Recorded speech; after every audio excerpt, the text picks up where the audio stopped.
Imagine getting a wedding invitation from your abusive ex-husband, not just any invitation. Table 47, the back corner, near the bathrooms, where they put people they want to humiliate. Now imagine showing up anyway, in a silver Bentley, with a billionaire, and the baby they tried to steal from you. This is the true story of Valerie Harper, a woman who fell in love with a charming millionaire, only to discover she'd married a monster. He hit her. His family enabled it. They tried to take her newborn baby while she was still bleeding from emergency surgery. They had money, power, and a legal system that protected them. She had $43 and nothing left to lose. What happened next shocked the entire country. A viral documentary, a courtroom battle that made headlines, and two weddings that changed everything. But this isn't a revenge story. It's a survival story. And the ending? You won't see it coming. Stay until the end to hear how one woman turned Table 47 into her greatest power move.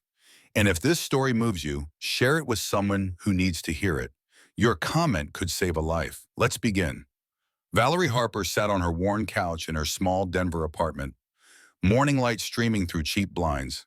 The cream envelope in her hands felt heavy, embossed with gold lettering that probably cost more than her monthly rent. Her hand moved instinctively to her belly, 4 months pregnant, barely showing under her oversized sweater.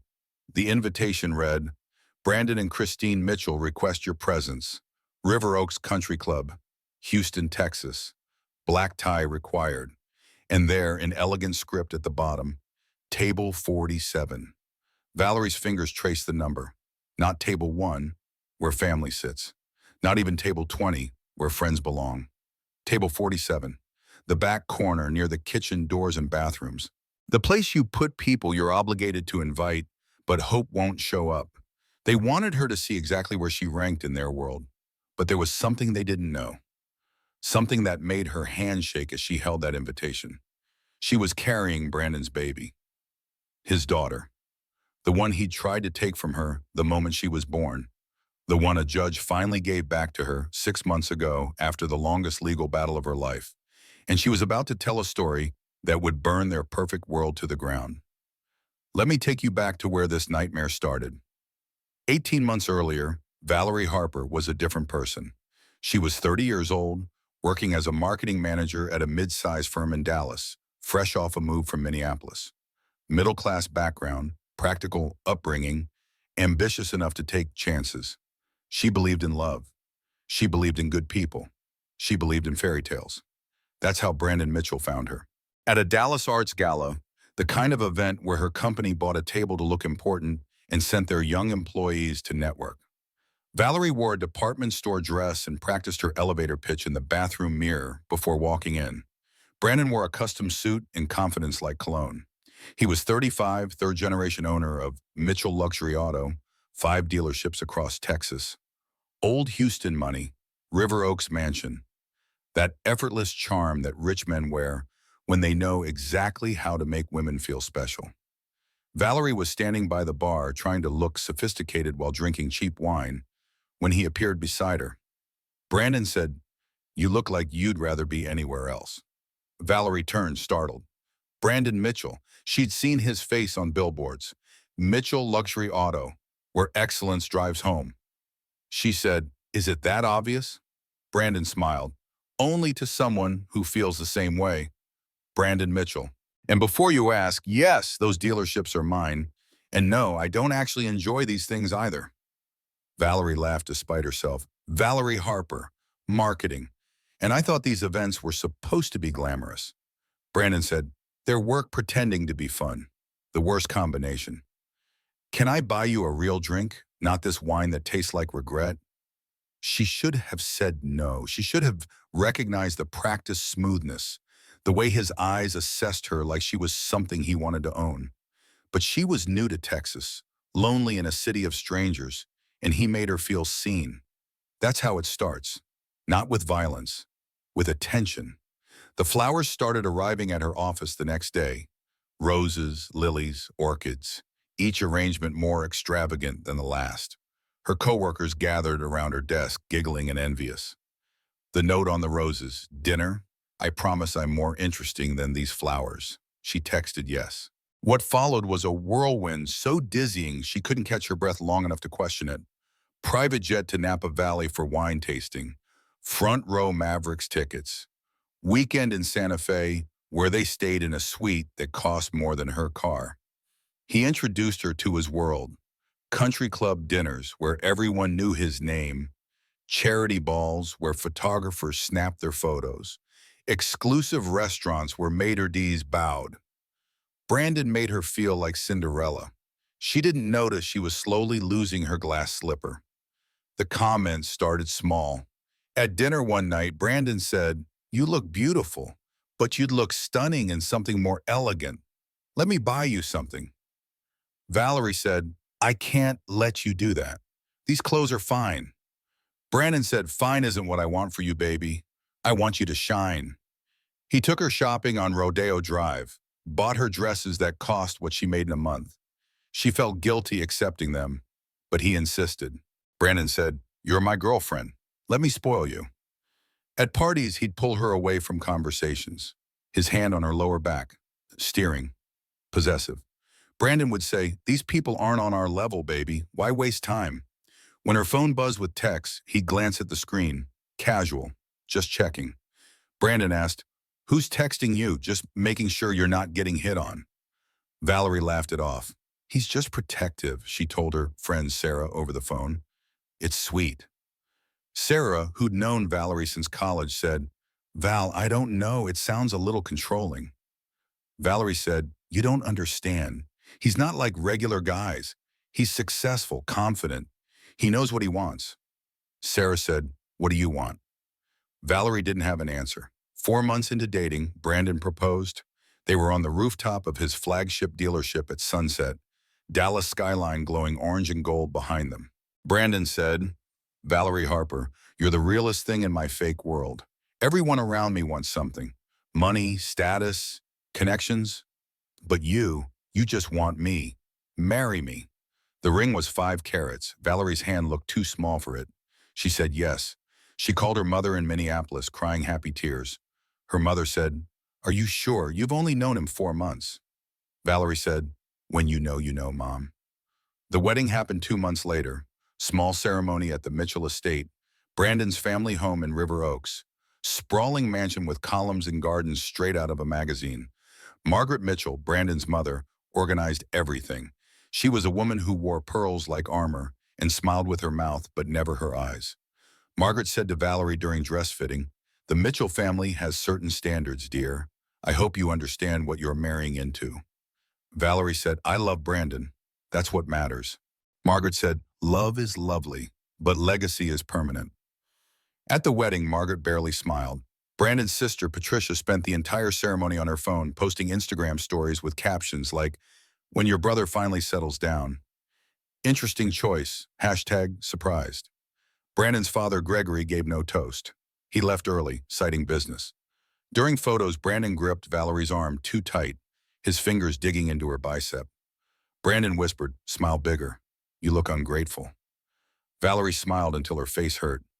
That night in their honeymoon suite, Brandon was gentle and loving. He brought her champagne in bed, kissed her forehead, called her Mrs. Mitchell, like it was the most precious thing in the world. Valerie thought, "See, everything's fine. Sarah was wrong. I made the right choice. The mask doesn't slip all at once. It peels away slowly, so slowly you don't notice until it's completely gone and you're staring at a stranger." The first week of marriage felt like playing house in someone else's mansion. Brandon went to work early, came home late. Valerie explored the River Oaks house, feeling like an intruder. Every room was decorated by Margaret. Every dish in the kitchen, chosen by Margaret. Even the towels in the bathroom had Margaret's monogram. Then 1 week after the wedding, Margaret moved in. She knocked on their bedroom door at 7 in the morning. Valerie was still in pajamas, hair messy from sleep. Margaret said, "Just temporary, dear. Gregory and I are renovating our home. We'll be here a few months." A few months became 6 months, then indefinite. Margaret took over the kitchen. She redecorated the living room. She criticized everything Valerie did with the polite venom of Southern women who've perfected the art of insult disguised as concern. At breakfast, Margaret would say, "Your coffee is interesting." Do you not know how to use a French press? Or that outfit is very Minneapolis, very casual. Or you've gained weight. Marriage agrees with you, I suppose. Patricia visited 3 times a week, always with her phone out, always recording. She posted photos on Instagram with captions that seemed innocuous but cut deep. A photo of Valerie cleaning. When you marry up but still gotta earn it. Hashtag Cinderella. Hashtag work hard, play hard. 2,000 likes. Comments ranging from oh my god, brutal, to she's trying so hard, to gold digger vibes. Valerie saw it, confronted Brandon that night. She said, your sister is posting mean things about me online. Brandon barely looked up from his laptop. It's just a joke. God, you're so sensitive. Valerie said, a joke? She basically called me a servant. Brandon closed his laptop with a sharp snap. This is why my family thinks you're not cut out for this. You can't handle a little teasing. You're being dramatic. Valerie said, I'm not being dramatic. She's being cruel. Brandon stood, his voice dropped to that dangerous quiet she was learning to fear. Brandon said, my sister is family. You're complaining about family. That's not okay, Valerie. That's not what Mitchell wives do. He walked out, slept in the guest room that night. Valerie lay awake, wondering when she'd become the problem. 2 months into marriage, Brandon insisted Valerie quit her job. He said, Mitchell wives don't work. It looks like I can't provide. Valerie said, but I love my job. I'm good at it. I just got promoted. Brandon said, you don't need to work. I make enough for both of us. Valerie said, it's not about money. It's about having something that's mine. Brandon's face darkened. Yours? What's yours? You live in my house. You drive my wow. You wear clothes I bought you? What exactly do you bring to this marriage, Valerie? Because from where I'm standing, you take a lot and give very little. The words hit like slaps. She felt herself shrinking, getting smaller. She quit the next week. Her boss, a woman named Linda who'd mentored her, said, oh, Valerie, I've seen this before. Please reconsider. Financial independence matters. Valerie said, he's my husband. He wants to take care of me. That's good, right? Linda said, caring for someone shouldn't mean controlling them. But Valerie didn't listen. 2 weeks after quitting, she realized Linda was right. She had no income, no independence. Every credit card was Brandon's. Every account had his name. She'd made herself completely dependent. Her friend Sarah visited from Minneapolis, booked a hotel, planned to stay 3 days, catch up, see Valerie's new life. Brandon was cold from the moment Sarah arrived. He barely spoke at dinner. When Sarah mentioned staying at their house instead of the hotel, Brandon said, does she need to stay here? We have hotels for a reason. After Sarah left early, cutting her trip short because the tension was unbearable, Brandon said, your friends are users. They're jealous of what you have now. That's why she was so uncomfortable. She can't stand that you've moved up.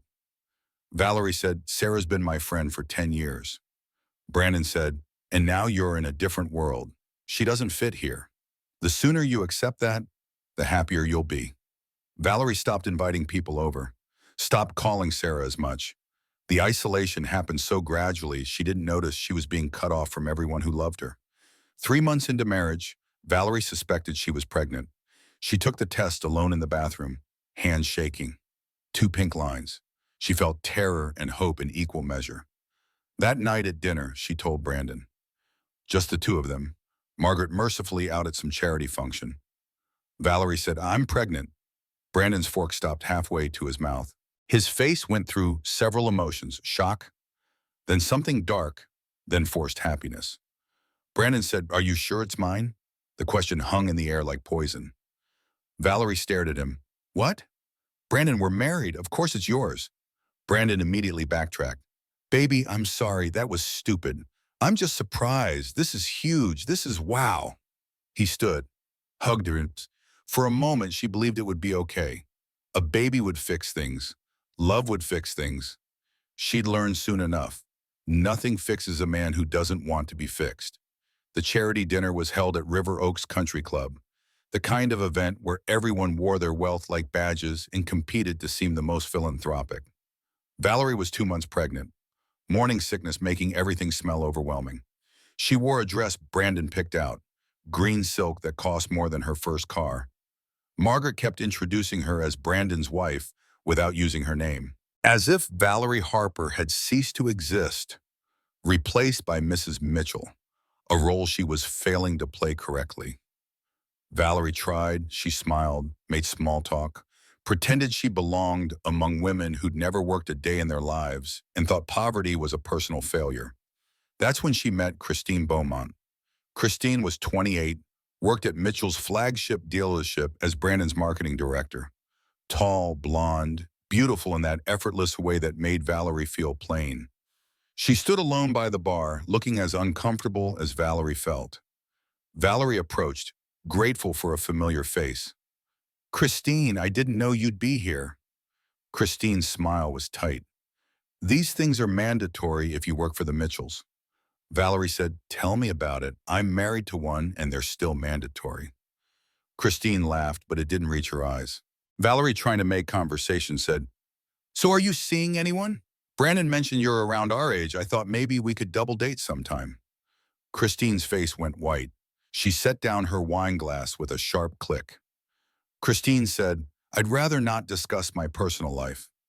She walked away quickly, leaving Valerie confused.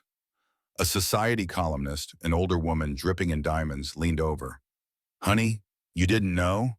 Christine just broke off her engagement last month. Called off the wedding 2 weeks before." Pretty raw topic. Valerie felt her stomach drop. She found Christine, tried to apologize, but Christine had already left. The drive home was silent. Brandon gripped the steering wheel so tight his knuckles were white. Valerie kept glancing at him, trying to gauge his mood. She said, "I didn't know about Christine's engagement. I was just trying to be friendly." Brandon didn't respond. She tried again. "Brandon, I said I'm sorry. I didn't mean to upset her." Brandon said one word. "Shut up!" Valerie went quiet. Her heart started racing. Something was wrong. This silence felt dangerous. Halfway home, Brandon swerved the car onto the shoulder of the road, stopped abruptly. The sudden stop threw Valerie forward against her seatbelt. She said, "What are you doing?" Brandon turned to her. His face was transformed. Not the charming man she'd married, someone else, someone scary. Brandon said, "You made me look like an idiot, like I can't even teach my wife basic social skills." Valerie said, "I apologized to her. I didn't know." Brandon's hand shot out, grabbed her arm. His fingers dug into her flesh so hard she gasped. Brandon said, "Sorry doesn't fix embarrassment. My mother saw, Christine saw, everyone saw how clueless you are." Valerie said, "You're hurting me." Brandon squeezed harder. "Then maybe you'll remember next time. Maybe you'll think before you open your mouth and humiliate me." Tears streamed down Valerie's face. "Brandon, please, the baby." He released her suddenly, stared straight ahead, started driving again. Silence filled the car like smoke, choking them both. At home, Valerie ran to the bathroom, locked the door, looked at her arm, finger-shaped bruises already forming, purple, angry, proof. She heard Brandon outside the door. Brandon said, "Valerie, baby, please come out." She didn't move. Brandon said, "I'm so sorry. I don't know what came over me. The stress at work, the pregnancy news, everything just exploded. I've never done anything like that before. Please forgive me." He was crying. She could hear it in his voice. He sounded broken. She opened the door. Brandon was sitting on the floor, head in his hands, shoulders shaking. He looked up at her with red eyes. "I swear to you, I will never do that again. I swear on our baby's life." Valerie wanted to believe him. She needed to believe him. Because if she didn't, it meant she'd married a monster. It meant her fairy tale was a nightmare. It meant everything she'd given up, her realm, her friends, her independence, was for nothing. She said, "Promise me." Brandon said, "I promise. It was one time, one mistake. It won't happen again." That's what they call the honeymoon phase of abuse. The explosion, then the apology, the tears, the promises. And you believe them. Because you have to. Because the alternative is too terrifying to accept. But of course it happened again. 3 weeks later, Valerie called her mother without asking permission. A 15-minute call to tell her about the pregnancy, hear her mother's excitement, feel connected to home. When she hung up, Brandon was standing in the doorway. He said, "Did you ask before making long-distance calls?" Valerie said, "It's my mother. I was telling her about the baby." Brandon walked toward her slowly. She recognized that walk now. Predatory. Brandon said, "When you live in my house, eating my food, spending my money, you ask before making long-distance calls. Do you understand?" Valerie said, "Brandon, that's ridiculous." He pushed her. Not hard, just enough to make her stumble backwards against the wall, hard enough to steal her breath, hard enough to establish power. Brandon said, "Don't call me ridiculous. You're living in luxury because of me. Show some respect." He walked out, left her standing there, shaking. That night, he brought her flowers, apologized, said work stress was getting to him, promised it wouldn't happen again. She was learning the cycle. Tension building, explosion, honeymoon period. Repeat. A month later, Valerie tried to cook dinner for the family. She'd found a recipe for pot roast, spent all day preparing it, wanting to prove she could do something right. Margaret took one bite, set down her fork with elaborate precision. Margaret said, "This is edible, I suppose." Patricia across the table took a photo of her plate, posted it to Instagram immediately with the caption, "When the help tries to cook, bless her heart." Valerie felt tears sting her eyes. She excused herself, locked herself in the bathroom, cried quietly so no one would hear. Brandon found her, knocked on the door. She said, "I'm fine, I'll be right out." Brandon said, "Open the door, Valerie." She did. He looked angry. Brandon said, "Stop being dramatic. You're embarrassing me in front of my family." Valerie said, "Your sister just humiliated me online. Your mother—" Brandon said, "My mother has hosted presidents, governors, people who matter. And you think your pot roast impresses her? You think crying in the bathroom makes you sympathetic? You're weak, Valerie. That's your problem." He left. She heard him go back downstairs, heard laughter from the dining room. When she finally came down, her pot roast was in the trash. The table was cleared. No one had waited for her. No one had saved her a plate. She went to bed hungry, 4 months pregnant, alone in a house full of people. The worst part? Margaret knew. Margaret saw everything. It happened on a Tuesday afternoon. Valerie and Brandon were arguing in the kitchen about credit card bills. She'd bought maternity clothes, nothing extravagant. Target, Old Navy, basics because her regular clothes didn't fit anymore. Brandon held up the credit card statement. $300 for what?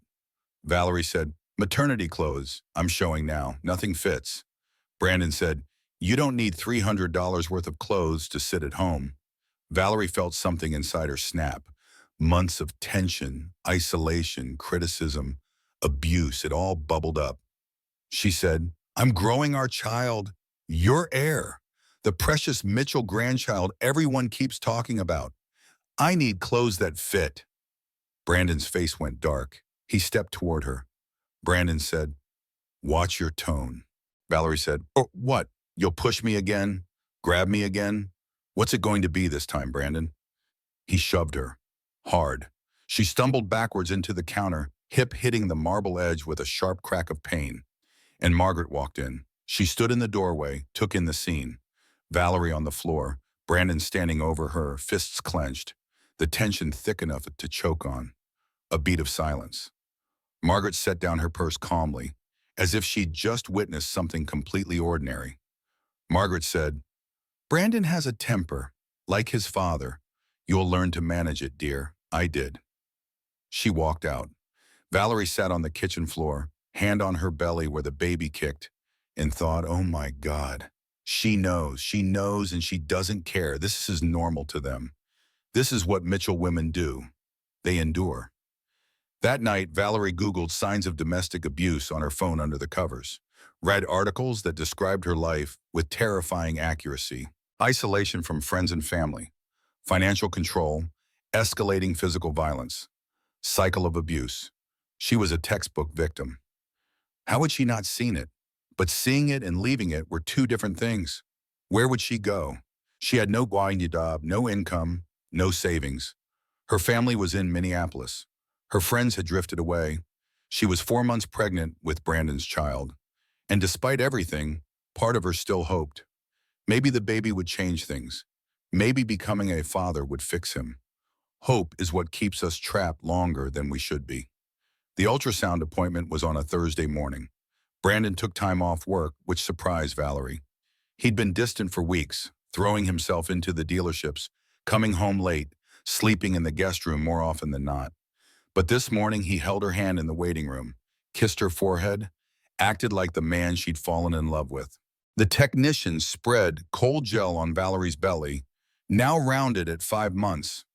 The screen flickered to life, gray and black shapes that gradually resolved into something recognizable. A tiny human, curled up and perfect. The technician said, "Healthy heartbeat. Everything looks perfect. Do you want to know the gender?" Brandon said, "Yes." The technician smiled. "It's a girl. Congratulations."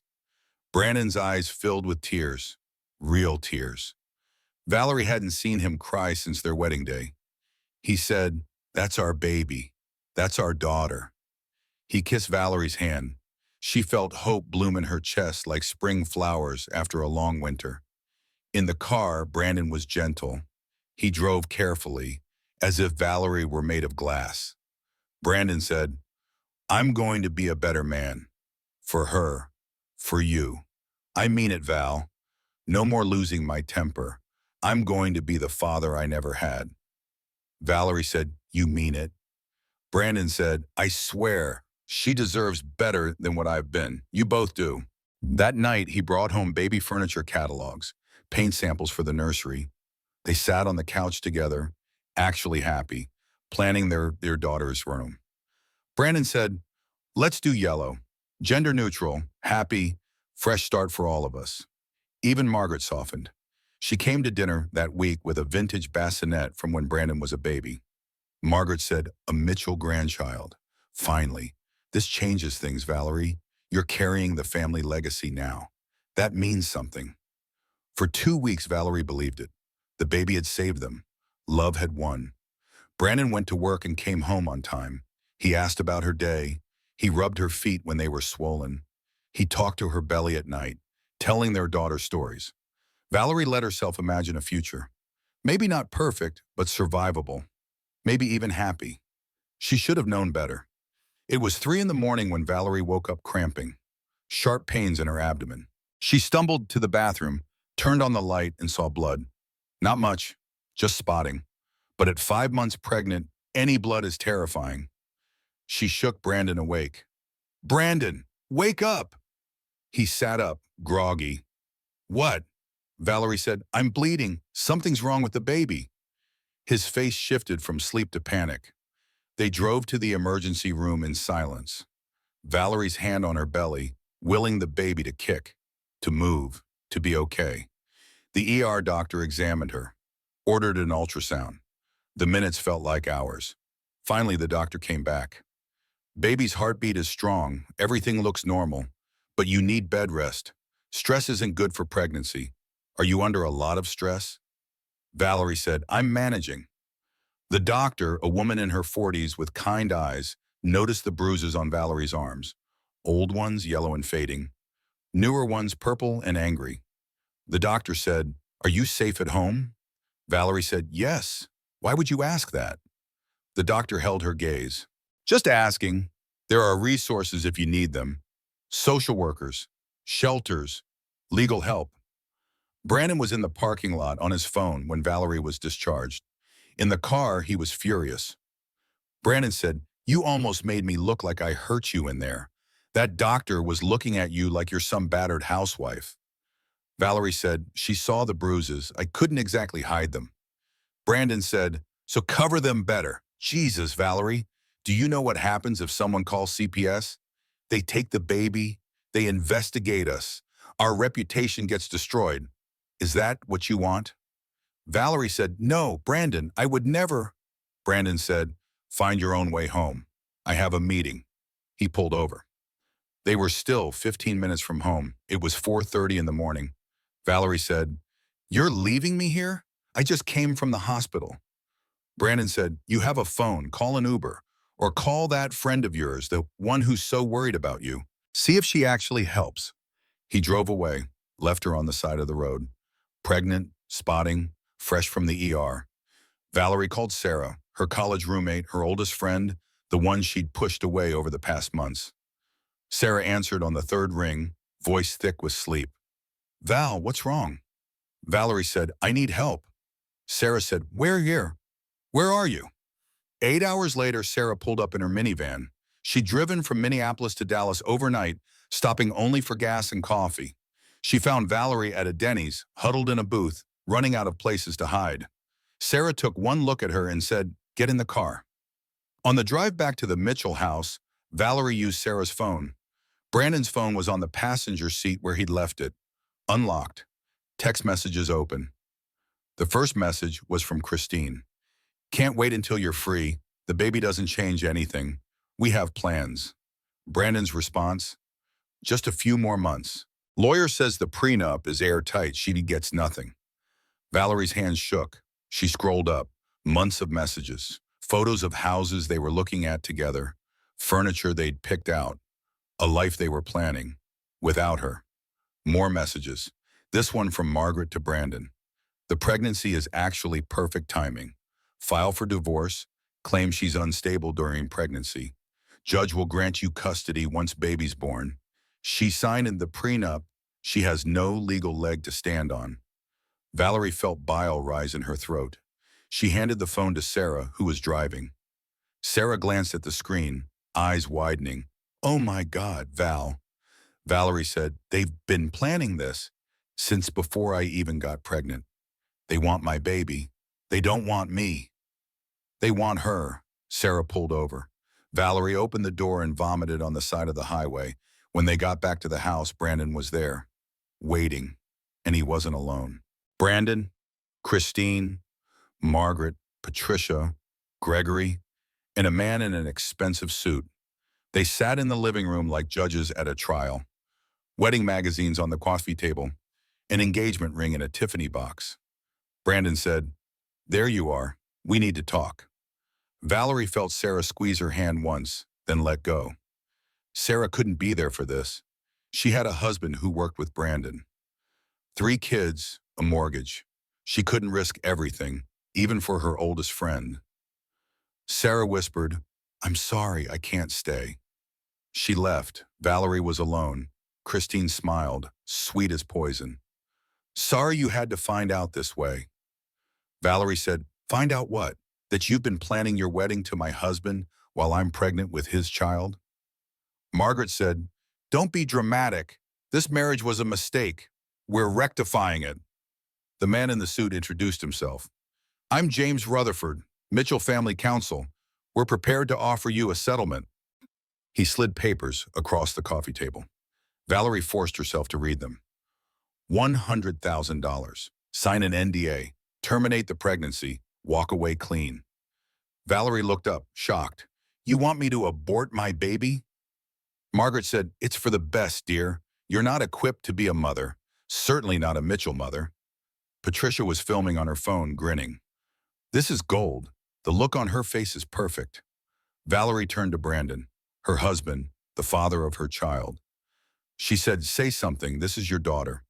Brandon said, "Sign the papers, Valerie." Valerie said, "No." Brandon threw a different set of papers at her feet. They scattered across the hardwood. Brandon said, "Then we do this the hard way. Divorce papers. You get nothing. The prenup you sign into protects all Mitchell assets. You have no obligatory job, no income, no family here. And when that baby is born, we'll prove you're an unfit mother. CPS will take her the day you give birth." Gregory spoke for the first time. "We have evidence. Your mental instability, history of depression after your father died, your inability to maintain relationships, your isolation, your lack of income or housing. Any judge will see you're unfit." Rutherford said, "Sign the divorce papers now. We'll allow supervised visitation after the birth. Fight us, and we'll make sure you never see that child again." Margaret stood, smooth her skirt. "You have 24 hours to decide. Choose wisely, dear." They left, all of them. Left Valerie standing alone in a house that had never been hers, holding papers that would take away everything. She called Sarah. "I don't know what to do. They're going to take my baby." Sarah said, "Listen to me. Get out right now. Don't pack. Don't think. Just get in your car and drive. That night, while Brandon was asleep, Valerie climbed out the bathroom window. First floor, thankfully. She landed hard in the garden, 6 months pregnant, wearing pajamas. She grabbed her purse from the car, drove away with nothing else. At a gas station, she tried to use her debit card. Declined. He'd already frozen her accounts. She had $43 in cash. She Googled domestic violence shelter near me, Safe Haven Women's Shelter, 24-hour intake. That was the night she realized no one was coming to save her. Not Sarah, not the police, not some fairy godmother.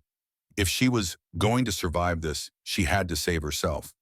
The Safe Haven Women's Shelter was a nondescript building in a part of Dallas that tourist maps didn't include. Fluorescent lights, institutional furniture, security cameras, bars on the windows that were there to keep danger out, not keep residents in. Valerie walked through the door at 2:30 in the morning, pregnant, in pajamas, with $43 and a broken heart. The intake coordinator was a woman in her 40s who'd clearly seen everything. Her name tag read Linda, not the same Linda from Valerie's old job, but the kindness in her eyes was similar. Linda said, "You're safe here. He doesn't know where you are. You did the right thing." Valerie started crying, the kind of crying that comes from deep inside, from months of holding everything together. She cried until she couldn't breathe. Linda handed her tissues, waited, didn't rush her. Finally, Valerie said, "I'm pregnant. I don't have any money. I don't even have clothes." Linda said, "We have everything you need. Maternity clothes, prenatal vitamins, an OB who donates her services. You're not the first pregnant woman to come through these doors. You won't be the wedding." Valerie's room was tiny. Single bed, shared bathroom, a window with bars for safety.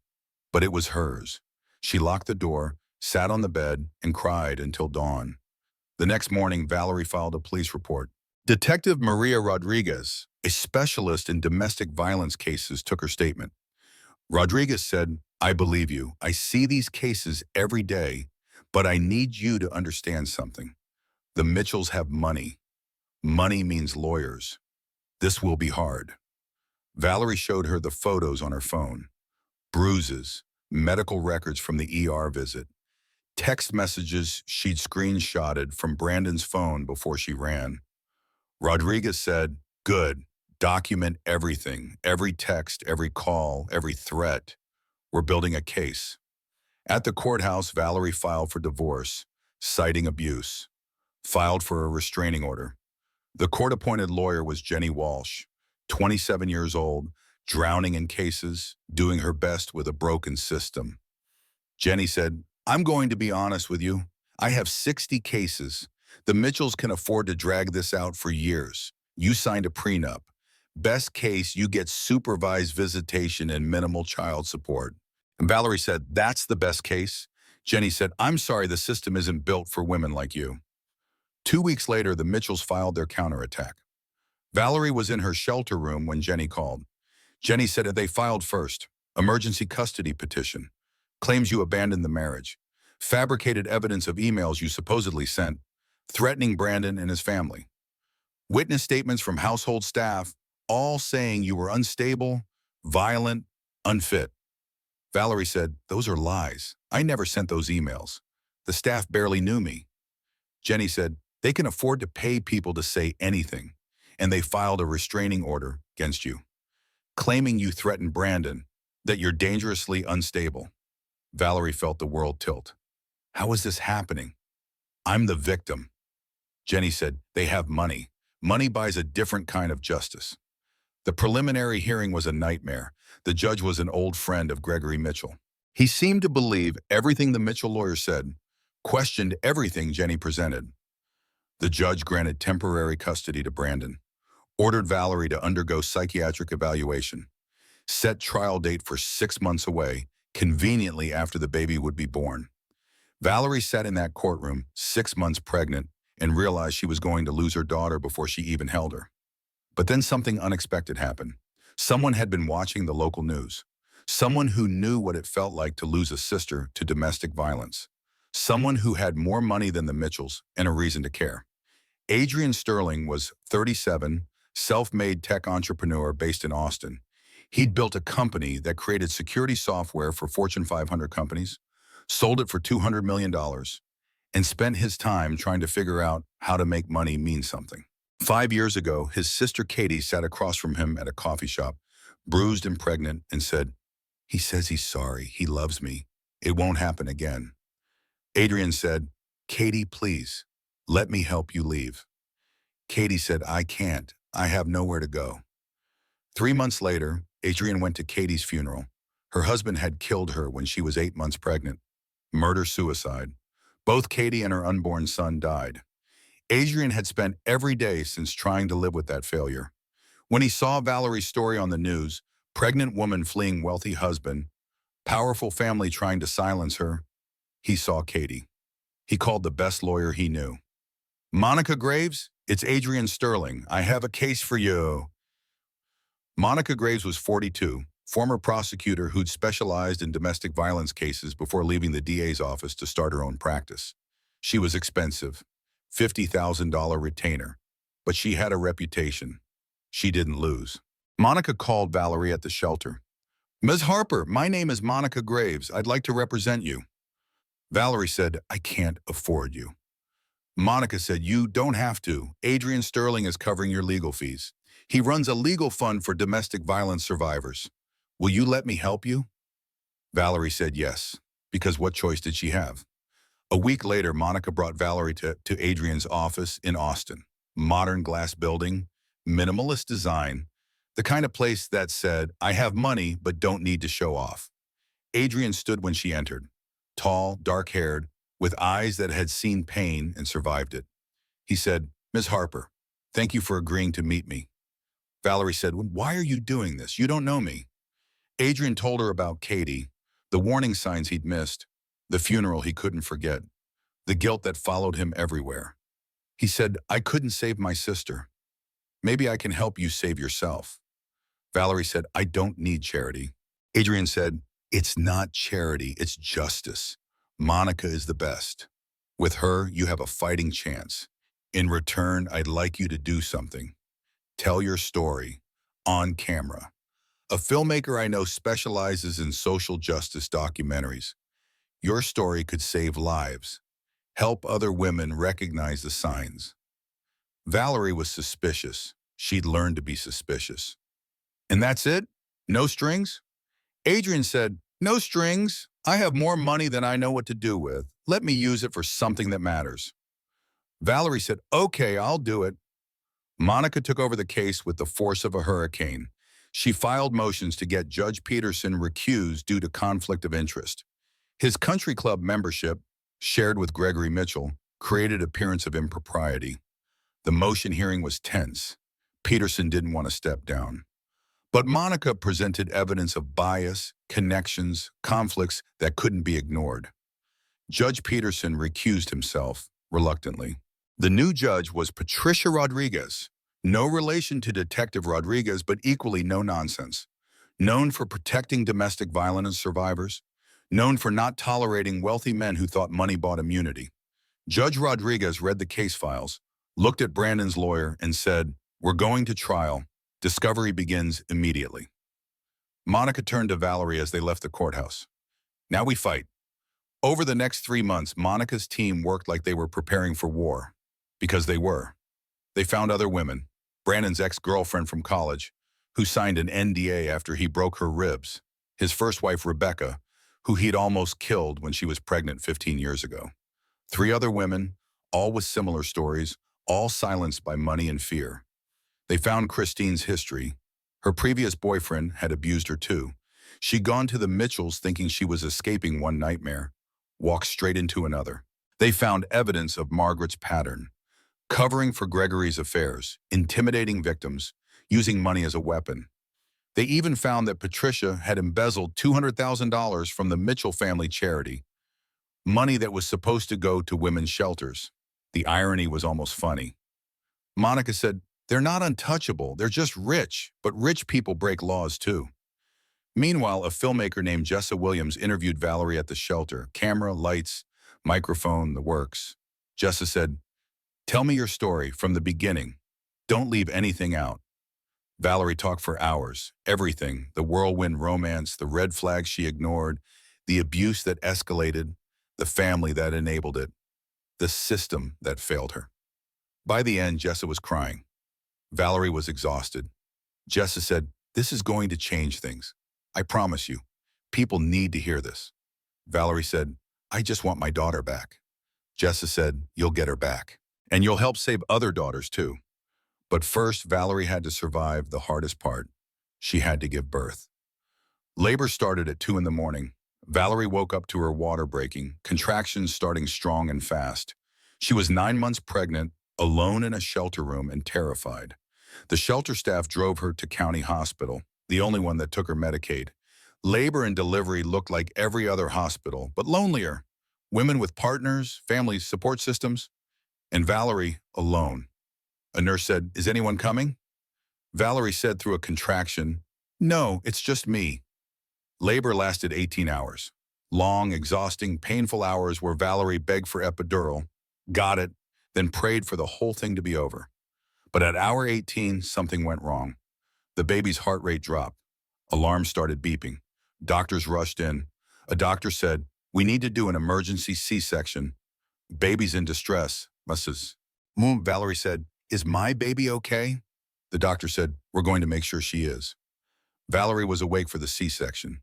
Epidural, curtain blocking her view, the strange sensation of pressure without pain as they cut through layers of her to reach her daughter. Then she heard it, the most beautiful sound in the world, a baby crying. The doctor said, "It's a girl, she's beautiful." Valerie said, "Can I see her?"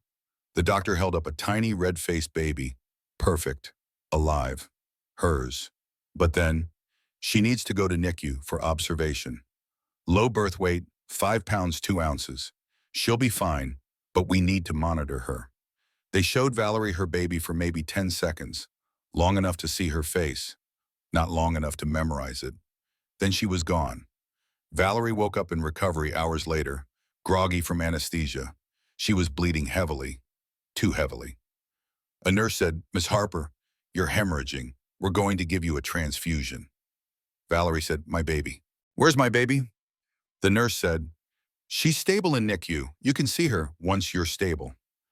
Valerie passed out again. 24 hours later, Valerie woke up in a hospital room. IVs in her arms, bandages on her abdomen. Everything hurt. And sitting in the chair beside her bed was Margaret Mitchell. Valerie said weakly, "Get out." Margaret said, "The baby's in NICU. Grace Margaret Mitchell. Yes, we named her. She's a Mitchell after all." Valerie said, "You don't have the right to name my baby." Margaret said, "Actually, we do. Brandon filed emergency custody motion while you were in surgery. Judge granted temporary order. I have the papers right here." She slid documents onto Valerie's bed. Margaret continued, "You'll get supervised visitation 1 hour twice a week if you behave." Valerie said, No, you can't do this." Margaret stood, smoothed her skirt in that infuriating way she had. "It's already done, dear. She's ours now. You should have taken the 100,000 and walked away." Valerie started crying, still bleeding from surgery, unable to even stand, and they'd taken her baby. Her daughter, the child she'd just given birth to. She said, Please don't take my baby." Margaret said, "We're not taking her. We're saving her. From you." She left. Valerie pressed the call button. A different nurse came. Valerie said, "I need to see my baby. Please, I need to see Grace. The nurse looked uncomfortable. "I'm sorry, there's a legal order. You need approval from the Mitchell family lawyer before you can visit." Valerie said, "She's my baby. I just gave birth to her." The nurse said, "I'm so sorry. I can't go against the court order." That night, Valerie lay in her hospital bed with empty arms. Her breasts ached as her milk came in. Milk for a baby she couldn't feed. Milk for a daughter she couldn't hold. She called Monica, voice breaking. Valerie said, "They took her. While I was in surgery, they took my baby." Monica said, "I know. I'm filing an emergency motion. We're going to get her back." Valerie said, "When?" Monica said, "I don't know, but I promise you, we're going to fight like hell." That was Valerie's rock bottom. Not the abuse, not the escape, not even being homeless and pregnant. It was giving birth to her daughter and not being allowed to hold her. It was producing milk for a baby who was in a different room with people who wanted to erase Valerie from her life. That's when Valerie realized something fundamental. They could take everything from her except her will to fight, and she was going to fight like her life depended on it, because her daughter's life did. She discharged herself from the hospital the next day against medical advice, went back to the shelter, started working with Monica on the case that would determine everything. But then Brandon went public. Decided to destroy her reputation before she could destroy his. He called a press conference. Brandon, Christine now visibly pregnant with his child, Margaret, and a PR team. Brandon read from a prepared statement. My ex-wife has made serious allegations against me and my family. These accusations are completely false. Valerie Harper suffers from mental instability and has fabricated these claims in an attempt to extort money from my family. A reporter said, "What about the abuse allegations?"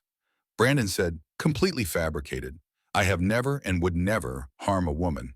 My fiancée Christine can attest to my character." Christine stepped forward. "I've known Brandon for 3 years. He's the kindest, most gentle man I've ever met. What Valerie is doing is not only wrong, it's damaging to real abuse survivors." A reporter said, "Ms. Beaumont, are you pregnant?" Christine smiled, put her hand on her belly. "Yes, Brandon and I are expecting. We're very happy." Within 24 hours, the Mitchell PR machine was in full force. Article in Houston Chronicle, Brandon Mitchell, victim of false accusations. Leaked documents, Valerie's therapy records from when her father died, obtained illegally, twisted to make her look unstable. Headlines, mentally unstable woman uses pregnancy to trap wealthy ex. Social media campaign, hashtag I stand with Brandon trending nationally. Patricia's Instagram video of her crying, "My brother is the most loving man I know. This woman is trying to destroy our family because she's jealous that he's moved on." Hashtag false accusations. Hashtag men too. Comments poured in. "She looks crazy in her photos." Gold digger trying to get paid. "Poor Brandon, hope he gets custody." Women like her make it hard for real victims. Someone found out which shelter Valerie was at, posted the address online. Protesters showed up. Signs. False accusations ruin lives. Believe men too. Valerie Harper is a liar. The shelter had to move her to a different location for safety. Valerie said to Monica, "I can't do this. Everyone thinks I'm lying. The documentary hasn't even aired yet, and I'm already convicted in the court of public opinion." Monica said, "Then we release it now. Jessa, how fast can you finish?" Jessa said, "1 week. Give me 1 week." Sarah called. The friend who'd driven 8 hours to help her, who'd held her hand, who'd disappeared when things got hard. Sarah said, "Val, I saw the news. I believe you. I can't publicly support you. Mark's job, Brandon's family has connections everywhere. If I come forward, Mark could lose his position. We have 3 kids, a mortgage. I'm so sorry." Valerie said, "I have a daughter, who I can't even hold." Sarah said, "I know, and I'm so sorry, but I have to protect my family." Valerie said, "I thought you were my family." Sarah said, "I'm sorry." The line went dead. That's when Valerie understood completely. No one was coming, not her friend, not the public, not social media justice. If she was going to get Grace back, she had to be her own hero, and the documentary was about to make that possible. Beneath the Surface, the Mitchell Family Secret, released on YouTube on a Tuesday morning. Jessa had worked around the clock to finish it. 90 minutes of truth, carefully edited, powerfully told. The opening shot was Valerie holding a photo of baby Grace, taken through the NICU window with a phone camera. The only photo she had. Valerie said on camera, "My name is Valerie Harper. 6 months ago, I was married to Brandon Mitchell. This is my story." The documentary was devastating and comprehensive. Valerie's testimony came first. The timeline of abuse, medical records, photos of bruises, hospital visits, police reports, text messages from Brandon's phone, everything documented, time-stamped, proven. Then Rebecca Sullivan appeared, Brandon's first wife from 15 years ago. Rebecca said, I signed an NDA. I'm breaking it now. He almost killed me when I was pregnant. Just like Valerie, I woke up in the hospital with a fractured skull and broken ribs. He told police I fell downstairs. They believed him because he was rich and I was nobody. Rebecca showed her scars, old medical records from 15 years ago that detailed injuries consistent with assault, not a fall. 3 other ex-girlfriends came forward, all with similar stories, all silenced by NDAs, by money, by fear, all willing to speak now because they couldn't let it happen to another woman. Former Mitchell household staff testified, described what they witnessed, how they were fired if they didn't sign statements supporting Brandon, how they were threatened if they talked. Detective Rodriguez appeared on camera. This is a textbook case of domestic violence and institutional abuse of power. The Mitchell family has used wealth and influence to intimidate victims for years. The documentary exposed financial crimes too. Patricia's embezzlement from the family charity, $200,000 that should have gone to women's shelters, pocketed instead. It showed Margaret's pattern. 3 different women over 2 decades, all involved with Gregory or Brandon, all intimidated into silence. It painted a picture of a family that believed money could buy immunity from consequences. But the real bombshell came near the end. Christine appeared. In shadow, voice disguised. She said, I was recruited to help break up Brandon and Valerie's marriage. Margaret promised if I helped, Brandon would marry me and I'd be financially secure, safe from my own abusive ex-boyfriend. I thought I was escaping. I thought I was making a smart choice. But I just joined a different nightmare. Her voice broke. He hit me last month. First time. Pushed me down when I asked about wedding expenses. Now I'm pregnant and trapped, just like Valerie was. I'm telling this story because I can't let him do to our daughter what he's trying to do to Valerie's. I'm telling this because I'm next and I know it. The documentary went viral immediately. 500,000 views in the first hour, 2 million by end of day, 10 million by end of week. Hashtag Justice for Valerie trended nationally, but also hashtag Gold Digger Lies pushed by Mitchell PR team. The public was divided, comment sections became battlegrounds, but enough people believed, enough people saw the truth, and that made the difference. Business consequences started immediately. Mitchell Luxury Auto lost their major partnership with the German manufacturer. The company released a statement. We cannot be associated with allegations of this nature. 3 dealerships faced boycotts, protesters outside with signs, don't buy from abusers. Brandon's investors pulled out. Stock prices plummeted. Local news picked up the story. National news followed. Suddenly, Brandon Mitchell wasn't just a wealthy businessman. He was a cautionary tale. Legal consequences followed. The district attorney opened an investigation into Margaret's charity fraud. The medical board investigated the doctor who illegally gave Mitchell family Valerie's confidential records. Judge Rodriguez ordered a new custody evaluation with an independent evaluator, someone without Mitchell family connections. Monica called Valerie. We have momentum. Now we push. That's when Adrian revealed something he had been holding back. They met at Monica's office a week after the documentary dropped. Valerie still hadn't seen Grace except for 2 one-hour supervised visits where Brandon's lawyer sat in the room taking notes on everything she said. Adrian said, there's something I need to tell you, something I should have told you from the beginning. Valerie said, what? Adrian said, Brandon's dealerships owe my company $2 million. Software licensing fees they've been dodging for 18 months. When I first heard your story, I saw an opportunity. Bad publicity, he'd have to pay up or face worse. That's why I got involved initially. Valerie stared at him. So this was about money for you? Adrian said, at first, yes, but not anymore. Now it's about you and Grace and making sure he never hurts anyone again. I'm sorry I wasn't honest from the start. Valerie thought about it, thought about whether she cared about his motives, decided she didn't. She said, you still helped me.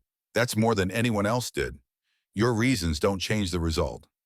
Adrian said, thank you for understanding. Valerie said, what happens now? Adrian said, now you show them you're not broken, Brandon and Christine are getting married next month. Big wedding, trying to rehabilitate his image. You should go. Valerie said, why would I do that? Adrian said, because showing up strong is the best revenge. Not hiding, not being ashamed. Being powerful. You go to that wedding on my arm, his image takes another hit, his dealerships lose more value. I get my money, and you get to show him you're not broken. Valerie said, I don't want to use you. Adrian said, we're using each other. Strategic partnership. One night, that's all. Valerie thought about it. Thought about walking into that room where they'd tried to destroy her. Thought about Grace and fighting for her. She said, okay, let's do it. But first there was the custody hearing, the big one, the one that would determine everything.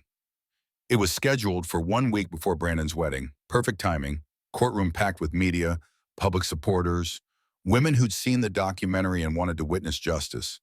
Mitchell lawyers presented their case. Valerie's supposed mental instability, lack of income, living in a shelter, everything designed to make her look unfit. Then Monica stood up. Monica presented medical records of abuse, testimony from Rebecca, police reports, documentary evidence that had been seen by millions, character witnesses who testified to Valerie's strength, her determination, her love for her daughter. Valerie testified. Valerie said, I made mistakes. I trusted the wrong man. I ignored red flags because I was in love. But I'm a good mother. I love my daughter, and I will never stop fighting for her. Mitchell lawyer said, you live in a homeless shelter, Ms. Harper. How can you provide for a child? Valerie said, I'm working with a social worker to get housing assistance. I start a part-time job next week at a nonprofit that helps domestic violence survivors. And I have people who believe in me. That's more than Brandon has. He has money. I have character. Adrian, sitting in the gallery, nodded. Brandon testified. Monica cross-examined him like a prosecutor taking apart a defendant's lies. Monica said, Mr. Mitchell, did you hit your wife? Brandon said, she provoked me. She made me. Monica said, yes or no? Did you hit her? Brandon said, it wasn't like she says. Judge Rodriguez said, answer the question, Mr. Mitchell. Brandon said, yes, but circumstances. Judge Rodriguez said, that's all I need to hear. Rebecca testified, powerful emotional testimony about how Brandon had almost killed her 15 years ago when she was 8 months pregnant. Rebecca said, he choked me until I passed out. When I woke up in the hospital, he told me if I ever left, he'd take my baby and I'd never see her again. I was terrified. I signed the NDA. I took his money. I left my daughter with him because I had no choice.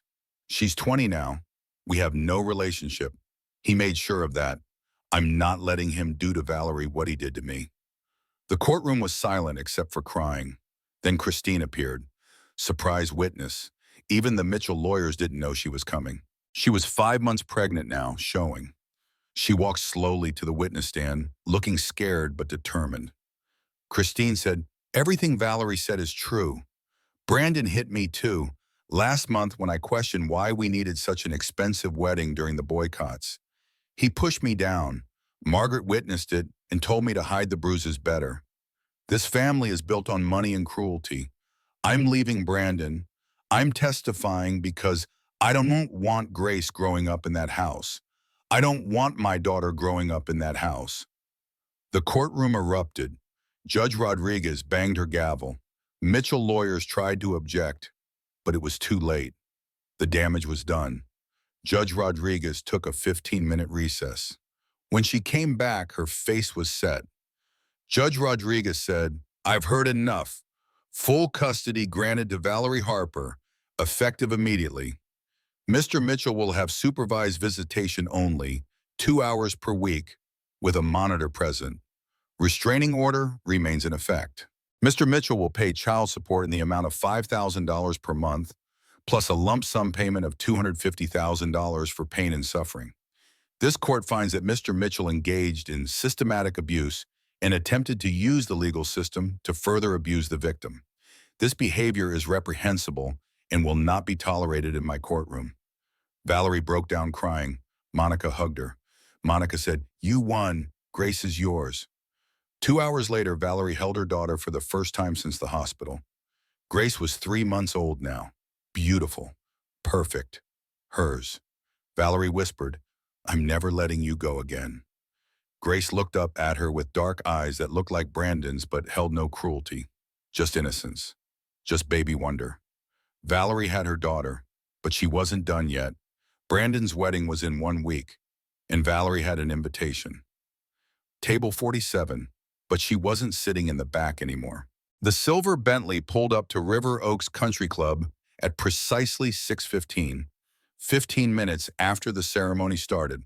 Intentionally late, Adrian had timed it perfectly. The valet's eyes widened.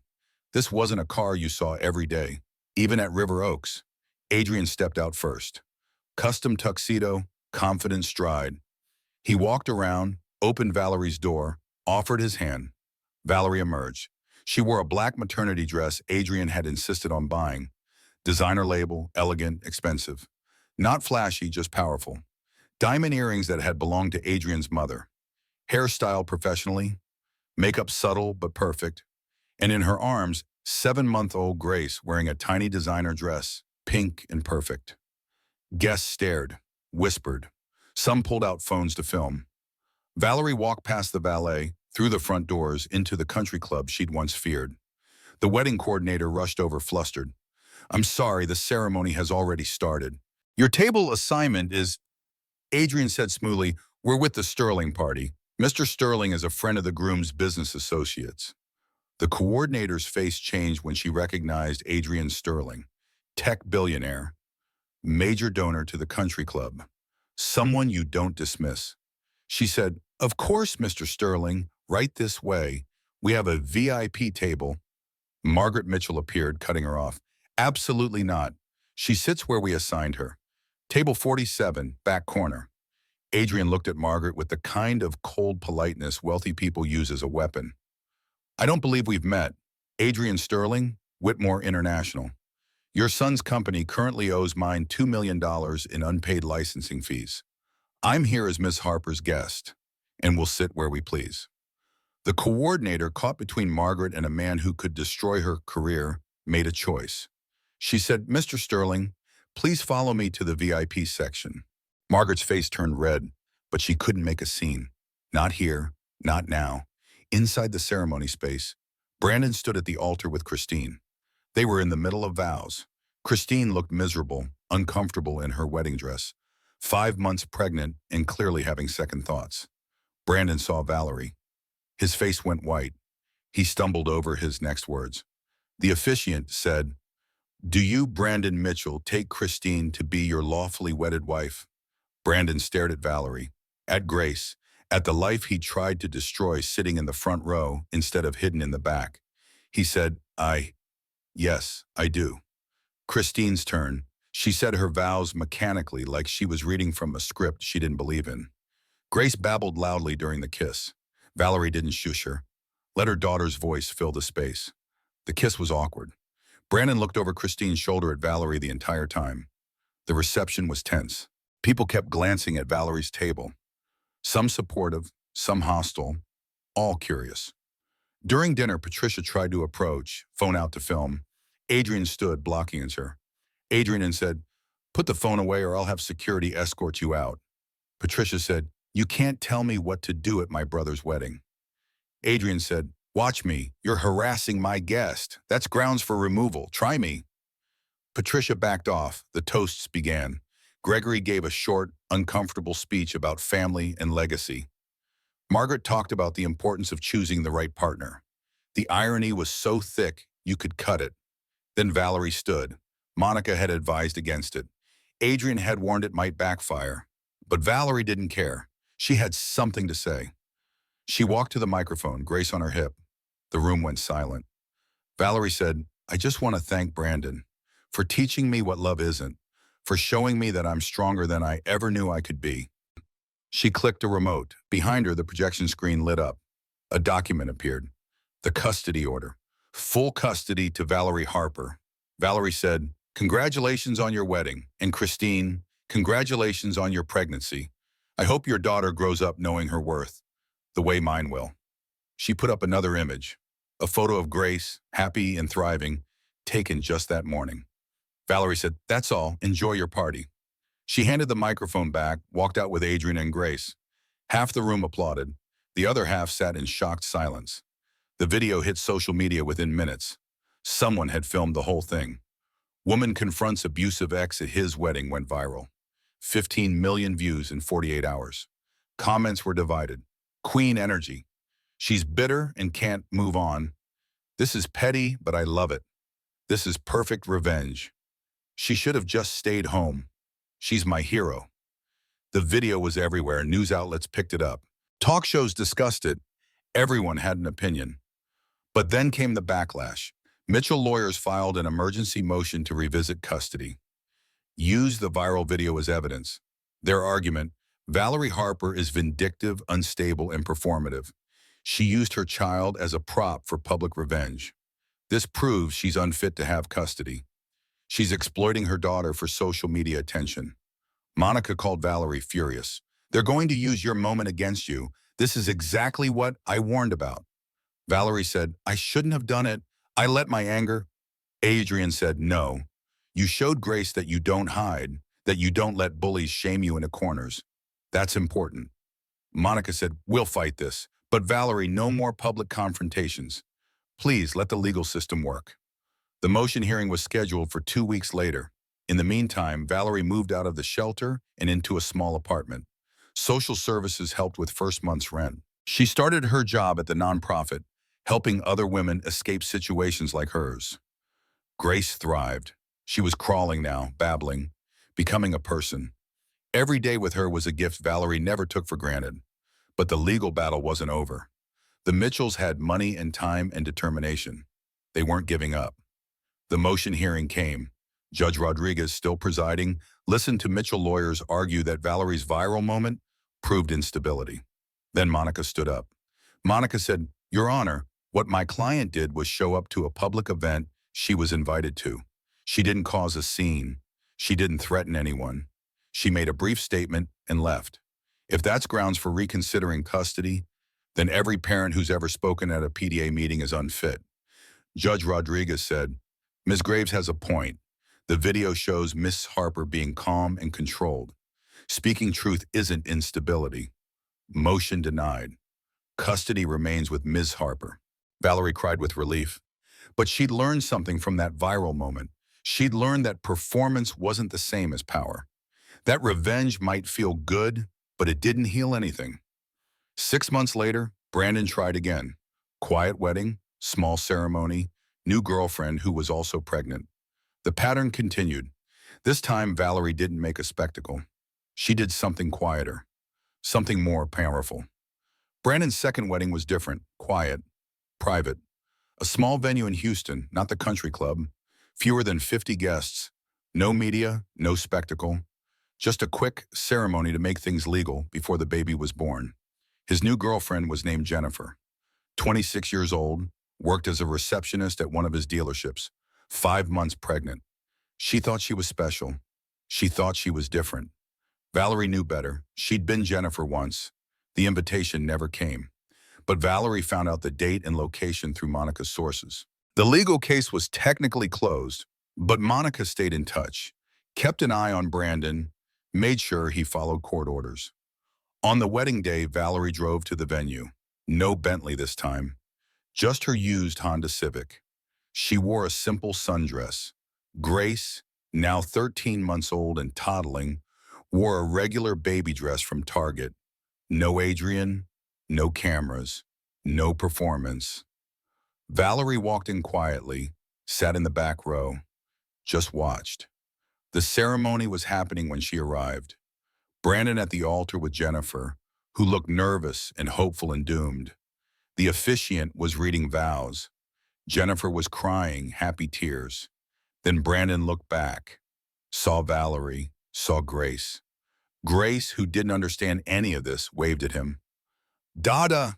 She'd learned that word 2 months ago. She said it to men at the grocery store, on TV, to everyone. She didn't know Brandon, but she knew that word.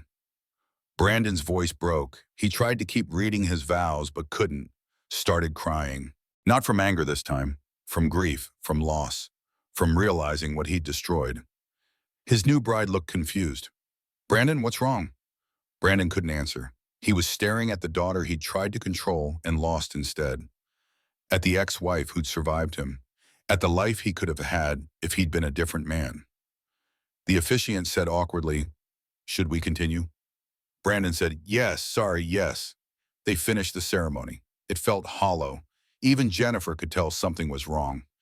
After they were pronounced husband and wife, after the kiss, after the applause, Valerie stood, picked up Grace. Brandon saw her leaving, called out, "Valerie, wait." She stopped, turned, looked at him. Brandon said, Can I just see her for a minute?" Valerie looked at Grace, then at Brandon, at the man who'd hurt her, manipulated her, tried to take her daughter, at the man who was now someone else's problem. She said, "No, you get 2 supervised hours a week. That's what the court ordered. If you want more, follow the rules." Brandon said, "She's my daughter too." Valerie said, "Then you should have acted like her father instead of treating her like property." She walked out, quiet, dignified, powerful. No speeches this time, no viral moments, just, "You're never going to know her. That's your punishment, living with what you threw away." In the parking lot, Adrian was waiting. He'd driven separately, giving Valerie space to do this her way. He said, "How did it go?" Valerie said, "I told him no, and it felt better than any speech I could have given." Adrian smiled. "Want to get ice cream?" Valerie looked at Grace. "It's 10 in the morning." Grace said, "Isa keen." Audioria said, "The baby has spoken." They went for ice cream, because sometimes the victory isn't dramatic. Sometimes it's just choosing joy instead of revenge. Over the next 2 years, life settled into a new rhythm. Valerie got promoted at the nonprofit. She was helping other women escape situations like hers, using her experience to guide them through the legal system, through shelters, through rebuilding. Grace grew, started preschool, learned to say mama more than any other word. Had no memory of the first year of her life, of hospitals and courtrooms and custody battles. To her, life had always been this: small apartment, mother who loved her, occasional visits with a man called Dad who she didn't quite understand. Brandon's supervised visitations became less frequent. He'd cancel more often than not. New wife, new baby, new problems. Grace became an obligation he resented instead of a daughter he loved, which was fine with Valerie. She'd learned that blood doesn't make family. Love does, and Grace had plenty of love. Adrian remained in their lives, not as a savior, not as a father figure, just as someone who cared. He and Valerie started dating properly about a year after the custody case ended. Slow, careful, both of them damaged in their own ways. Adrian was awkward with kids but tried. He read Grace picture books with robot-like inflection that made her giggle. He learned to change diapers, badly. He showed up consistently without trying to take over. Valerie got pregnant again when Grace was 2. Unplanned, but wanted. Adrian's baby this time. A choice, not a trap. They got married quietly. Courthouse ceremony. Monica as witness. Grace as flower girl. No family drama. No country clubs. Just 2 people choosing each other. The Mitchell family faced consequences, slowly but surely. Patricia was convicted of embezzlement. Probation and restitution, though no jail time because rich people rarely see jail. Margaret and Gregory divorced. Turns out covering for abuse for 40 years takes a toll on a marriage. Brandon's dealerships continued to struggle. 2 closed completely. The Mitchell name, once synonymous with luxury and success, became associated with scandal. Christine had her baby, a girl. She left Brandon when the baby was 6 months old, filed for divorce, citing abuse, used Valerie's documentary as evidence, got full custody without much fight. The pattern was breaking. Slowly. One woman at a time. Jennifer, the new wife, lasted 8 months. She showed up at the nonprofit where Valerie worked, bruised and pregnant with her second child. She said, "You were right about everything." Valerie helped her because that's what survivors do. They help the next woman, and the next, and the next. 2 years after that first wedding, Valerie sat on a playground bench in Denver. They'd moved from Dallas, needed a fresh start. Mountains instead of flat Texas land. Clean air instead of heavy humidity. Grace, now 3 years old, played on the swings. Mama? Mama? Higher. Valerie was 6 months pregnant with her second daughter.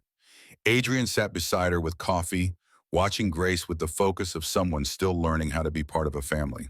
Grace ran over. Mama, watch this. She attempted a cartwheel, fell, laughed, got back up.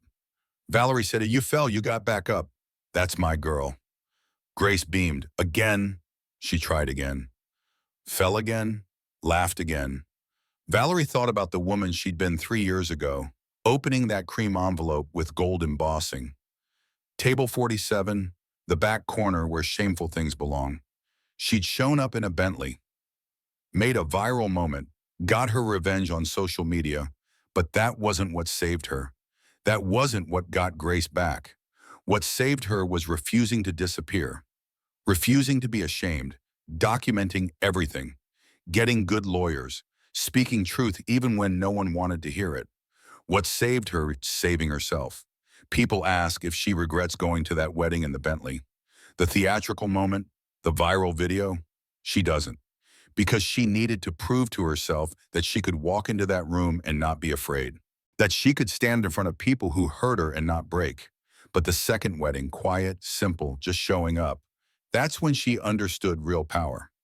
Real power isn't performance. It's presence. It's surviving. It's waking up every day and choosing to keep going. Real power is raising her daughter to know her worth, to recognize red flags, to never accept cruelty disguised as love. Real power is helping other women escape before it's too late. Sometimes Valerie's story gets told in the nonprofit circles. The woman who went from homeless shelter to helping others. The woman who faced down a powerful family and won. They call it inspiring. They call her brave. Valerie doesn't feel brave. She feels lucky. Lucky that Adrian saw her story and helped. Lucky that Monica was brilliant. Lucky that Judge Rodriguez was fair. Lucky that the documentary went viral. So many women don't get lucky. So many women end up like Katie, Adrian's sister. Like the women whose names fill domestic violence statistics. Valerie survived, and she knows how easily she could have not survived. That's why she works at the nonprofit. Why she speaks at schools about healthy relationships. Why she lets her story be told, even when it's painful to relive. Because maybe her survival can help someone else survive. Maybe her voice can help someone else find theirs. Adrian joined them at the playground, handing Valerie a coffee and a cookie. He said, Grace wants ice cream again. Valerie said, it's 10 in the morning. Adrian said, she's very persuasive. She gets that from you. Grace ran over. Ice cream, Mama? Peas? Valerie looked at her daughter, 3 years old, happy, healthy, safe, loved. She said, fine. Ice cream for breakfast. We're already breaking all the rules. Adrian said, that's my girls. To Valerie softly, both of you. He kissed her forehead, not possessive like Brandon used to be, just loving. They walked toward the ice cream truck together. Little family that had been built from broken pieces. Not perfect, but real, but theirs. That night after Grace was asleep, after Adrian had gone home to his place, they still kept separate apartments, taking things slow. Valerie sat down to write. The nonprofit had asked her to contribute to a handbook for survivors. Tips for women trying to escape, legal advice, resources, stories of hope. She wrote, if you're sitting at your own table 47 right now, whether it's an abusive marriage, a toxic job, a family that diminishes you, hear this. You don't need a billionaire. You don't need a Bentley. You don't need their validation. You need your voice, your truth, your refusal to be erased. They tried to shame me by putting me in the back corner. They only freed me. Document everything, every bruise, every text, every threat. Evidence saves lives. Find your people. Even one person who believes you can change everything. Use the system even when the system is broken. Fight even when fighting seems pointless. And know this, you are not saved. You are not rescued. You survive. And that's your superpower. She saved the document, sent it to the nonprofit director. Then she went to Grace's room, watched her daughter sleep, tiny chest rising and falling, peaceful, protected. Valerie whispered, "I fought for you, and I'd do it again, 1,000 times." Grace stirred but didn't wake. Valerie went to her own bed, lay down, put her hand on her pregnant belly where her second daughter grew. 2 daughters, 2 chances to raise women who wouldn't accept what Valerie had accepted, who wouldn't ignore red flags, who wouldn't believe that love meant control. 2 daughters who would know their worth from birth. That was the real victory. Not the viral moment, not the custody win, not even the justice system finally working. The real victory was breaking the cycle. Valerie fell asleep thinking about the future, about Grace's first day of school, about teaching her to ride a bike, about the baby who would arrive in 3 months, about Adrian, who was learning to be part of a family, about the women she'd help tomorrow at the nonprofit, about a life that was hers, finally completely hers. She'd sat at table 47. But she didn't stay there. She stood up, walked out, built something better. And that, more than anything else, was what freedom felt like. 3 years after Grace's birth, Valerie Harper stood in front of a congressional committee. She never imagined she'd be here, but Adrian's legal fund had grown into a national movement. Domestic violence survivors were speaking up, laws were changing, and Valerie's documentary had become a case study in how social media could drive social change. The hearing room was formal, intimidating. Senators sat at an elevated bench. Reporters filled the gallery. Cameras recorded everything. Senator Patricia Williams said, "Ms. Harper, thank you for your testimony today. Your story has touched millions of people. What would you say to women who are currently in situations like yours was?" Valerie looked at the microphone, thought about all the women watching, all the women afraid to leave. She said, "I'd tell them that the hardest step is the first one. Admitting you need help, admitting you're in danger. We're taught to keep family secrets, to protect our partners, to fix things with love. But you can't love someone into not hurting you. You can only save yourself." Senator Williams said, "What changes do you think we need to make, legislatively?" Valerie said, "Prenuptial agreements shouldn't be used as weapons. I signed away my rights without understanding what I was signing. We need mandatory domestic violence screenings during prenatal care. My doctor saw my bruises but couldn't do anything because I said I was fine. We need better funding for shelters.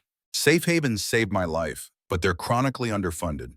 We need judges trained in domestic violence dynamics. And we need consequences for wealthy abusers who use the legal system to continue abuse after physical separation." She glanced at the gallery. Adrian sat there holding Grace, Monica beside them, Christine too, with her daughter, Rebecca in the back row. All the women whose stories had become part of a larger movement. Valerie continued, "But mostly we need to stop teaching women that love means sacrifice. That's how this starts. We're told to compromise, to understand, to forgive. And abusers weaponize that. They use our capacity for love against us. We need to teach girls and boys that love doesn't hurt, that boundaries are healthy, that walking away is sometimes the bravest thing you can do." The committee thanked her. The cameras stopped rolling, but the work continued. That night, there was a gala for Adrian's legal fund. Fancy hotel ballroom in Washington, D.C. All the people who'd helped Valerie were there, plus donors, politicians, other survivors. Valerie wore another designer dress, but this time she'd bought it herself, with money from her nonprofit salary and speaking fees from her story. She didn't need Adrian's help anymore, though she appreciated it when he offered. Grace, now 3.5, wore a matching dress. She held Valerie's hand as they walked into the ballroom. Grace said, "Mama, why are all these people here?" Valerie said, "They're here to help other mamas who need help, like Miss Monica helped me." Grace said, "You help people too." Valerie smiled, "I try." At dinner, Valerie sat at a table with Adrian, Monica, Detective Rodriguez, Jessa the filmmaker, and several other survivors who'd become advocates. Adrian stood to give a speech. He talked about his sister Katie, about the guilt he'd carried, about turning that guilt into action. He said, 5 years ago, I couldn't save my sister. But in that time, this fund has helped 300 women escape abusive situations. We've provided legal representation, housing assistance, job training. We've funded shelters, lobbied for legislation, changed corporate policies around domestic violence leave, and we're just getting started. Applause filled the room. Adrian continued, but I want to be clear. I didn't do this. We didn't do this. The survivors did this. Women like Valerie, who refused to be silent, who told their stories even when it was terrifying, who helped the next woman in the next. That's what creates change. Not money, not power, truth. More applause. Valerie felt tears in her eyes. Later, while Grace played with other children in a supervised area, Valerie and Adrian stepped onto the hotel balcony. Cool DC night air, city lights below. Adrian said, "You were incredible today, at the hearing." Valerie said, "I was terrified." Adrian said, "Bravery is being terrified and doing it anyway." Valerie said, "You sound like a greeting card." Adrian laughed. "You did unfair, but it's true." They stood in comfortable silence for a moment. Valerie said, "I've been thinking about something. The documentary ended with me getting custody, but that wasn't really the end. The end is now. 3 years of healing, of building a life, of helping others. That's the part people need to see." Adrian said, "Are you saying you want to do a follow-up documentary?" Valerie said, "Maybe, or maybe just write a book. Tell the whole story. Not just the abuse and escape, but the after. Because survival isn't a moment. It's a daily choice." Adrian said, "I think that's brilliant, and I think you should do it." Valerie said, "Would you help?" Adrian said, "Always. But you don't need my help. You never really did. You needed resources. You needed a platform. But the strength, that was always yours." Inside, Monica found them. "There's someone here who wants to meet you." Valerie followed her back inside. A young woman stood nervously by the entrance. 22, maybe. She looked terrified and determined in equal measure. The young woman said, "Miss Harper, I'm Jessica. I saw your documentary 2 years ago. I was engaged to a man he was like Brandon. The documentary made me realize it. I left before the wedding. My family thought I was crazy. But you saved my life. I just wanted to say thank you." Valerie hugged her. "You saved yourself. I just showed you it was possible." Jessica said, "I'm in school now, social work. I want to help people like us." Valerie said, "The world needs more people like us." That night in the hotel room, after Grace was asleep, Valerie sat on the balcony with her laptop. She opened a new document. Title, After Table 47, A Survivor's Journey. Chapter 1, The Reckoning. She started typing. The full story. Not just the abuse, not just the escape, but the after. The hard work of healing, the therapy, the nightmares, the triggers, the slow process of learning to trust again. The joy of watching Grace grow without fear. The pride of helping other women. The complicated feelings about Brandon. Not love, not hate, just the distant sadness of what could have been if he'd been different. The relationship with Adrian, built on honesty instead of performance. The second pregnancy, chosen this time. The life she'd built from nothing. She wrote until dawn, and for the first time in years, the writing felt like healing instead of testimony. 6 months later, the book published. It became a bestseller. Not because people loved the drama, though some did, but because women everywhere saw themselves in Valerie's story. The slow erosion of self-worth, the isolation, the fear, the moment of choosing survival. Valerie did a book tour, 50 cities in 3 months. Every event, women lined up to tell her their stories. Some had left, some were planning to leave. Some were still trapped, but now had hope. At one event in Minneapolis, Sarah came. Valerie's old friend, the one who'd driven 8 hours to help but couldn't stay. Sarah waited until the line was empty, then approached, crying. Sarah said, "I'm so sorry for not being there when you needed me, for choosing safety over friendship. I've regretted it every day." Valerie hugged her. "You did what you had to do. I understand." Sarah said, "I should have been braver." Valerie said, "Bravery isn't binary. You helped when you could. That mattered." They talked for hours that night, rebuilt a friendship that had fractured under pressure. It would never be the same, but it could be something new, something honest. Grace turned 4, started asking questions about her father. Why doesn't Daddy live with us? Why do I only see him sometimes? Does Daddy love me? Valerie answered honestly but age-appropriately.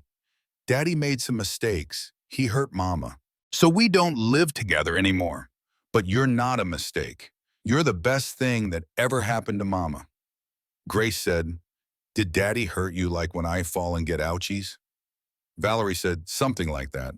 But Mama is okay now, and you're safe, always. Grace thought about it, then said, okay, can we have pancakes? Children are resilient in ways adults forget to be. Valerie's second daughter was born on a Tuesday morning in March. She named her Katie after Adrian's sister. Adrian cried when she told him, Katie Sterling Harper, a name honoring someone who didn't survive, carried by someone who would grow up knowing her worth. Grace was skeptical of the new baby at first. She's loud, and she smells. But within days, Grace was protective. That's my baby sister. Be careful with her. Valerie watched her daughters and thought, this is what I fought for. Not revenge, not vindication.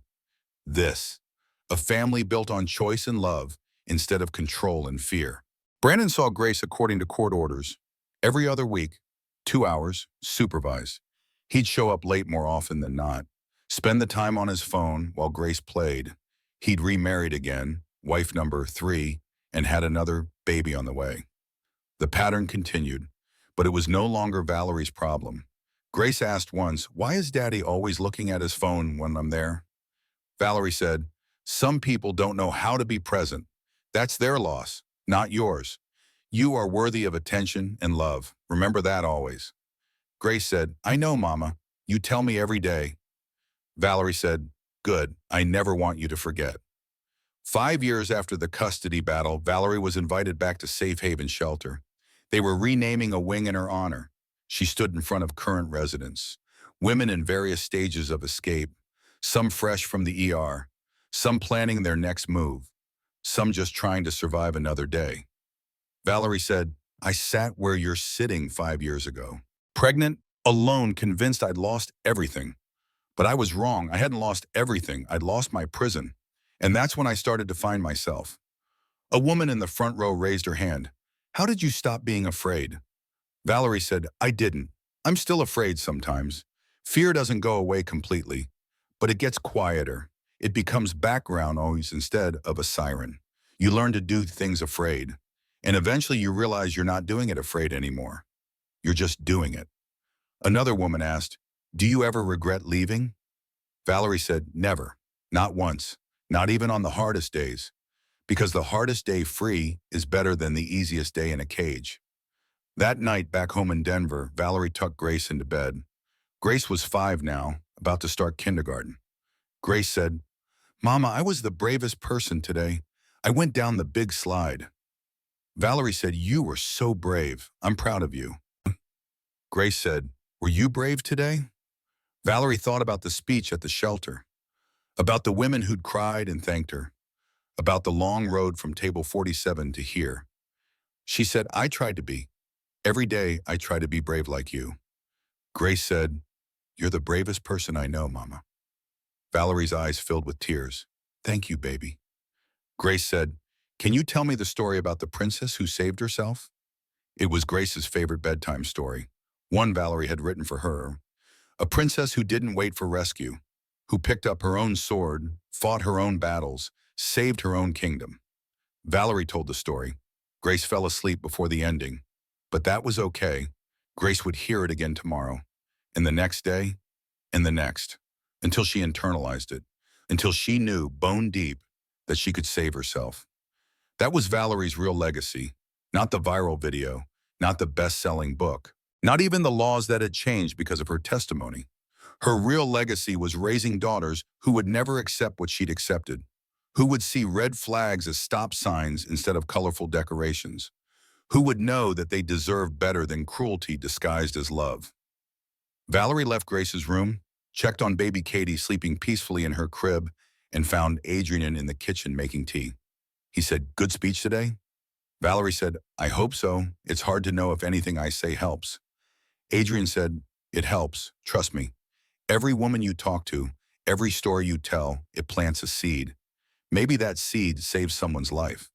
Valerie said, I hope you're right. Adrian said, I am, because your story saved lives already, mine included. Valerie looked at him, surprised. Yours? Adrian said, after Katie died, I was drowning in guilt. Your case gave me purpose. Helping you helped me forgive myself. Not completely. I'll never completely forgive myself for missing the signs with Katie, but enough to keep living, enough to build something good from something terrible. They sat together drinking tea, two broken people who'd found a way to be whole together. The next morning, Valerie woke up to Grace singing in her room, off-key but enthusiastic, some song about princesses and adventures. She checked her phone, an email from another survivor. Thank you for your story. I left yesterday. I'm scared, but I'm safe. Valerie responded, you did the hardest part. It gets easier from here. You've got this. She got up, made coffee, looked out the window at Denver mountains, thought about the woman she'd been 6 years ago, opening that cream envelope. Table 47. That woman would barely recognize her now. Stronger, scarred, but whole, free. The invitation had seemed like an insult, sitting in the back, being shamed, being hidden, but it had become something else, a catalyst, a moment that forced her to choose, accept the shame or reject it. She'd rejected it, first loudly in a Bentley with viral drama, then quietly with daily choices to survive and thrive. Both mattered. The loud moment got attention. The quiet moments built a life. Valerie finished her coffee, went to wake up Grace, started another day of the life she'd fought for. A life at no table but her own. A life she'd built from nothing. A life that was finally, completely, authentically hers. 10 years after she fled the Mitchell mansion in pajamas, Valerie Harper stood in her own house. Not a mansion. A 3-bedroom home in suburban Denver with a mortgage she paid herself in a yard where Grace and Katie played. Grace was 13 now, sharp-tongued and confident in ways that sometimes terrified Valerie. She looked like Brandon, but had none of his cruelty. She was captain of her debate team, had strong opinions about everything, and took exactly zero nonsense from anyone. Katie was 8, quieter than Grace, but equally fierce when it mattered. She loved science, wanted to be a marine biologist, collected facts about octopi, the way some kids collected Pokemon cards. Both girls knew their mother's story, age-appropriate versions, but the truth. They knew about domestic violence, about survival, about the importance of recognizing red flags. They also knew about love, about Adrian, who'd married their mother when Grace was 7 and Katie was 3, who showed up consistently, who listened more than he talked, who proved that good men existed even after bad ones. Valerie was 42 now, director of the nonprofit she had started working at a decade ago. The organization had expanded to 5 shelters across Colorado. They'd helped thousands of women, saved countless lives. She still did speaking engagements sometimes, though less frequently now. Her book had done its work. The laws had changed. The conversation had shifted, at least a little. But mostly she lived a quiet life, the kind of unremarkable daily existence she'd craved when everything was chaos. She made breakfast, drove kids to school, did boring paperwork at the office, came home, made dinner, helped with homework, watched bad TV with Adrian, fell asleep early. It was beautiful in its mundanity. Brandon Mitchell had faded from their lives mostly. He'd been married and divorced 3 more times, had 6 children with 5 different women. Grace was the oldest.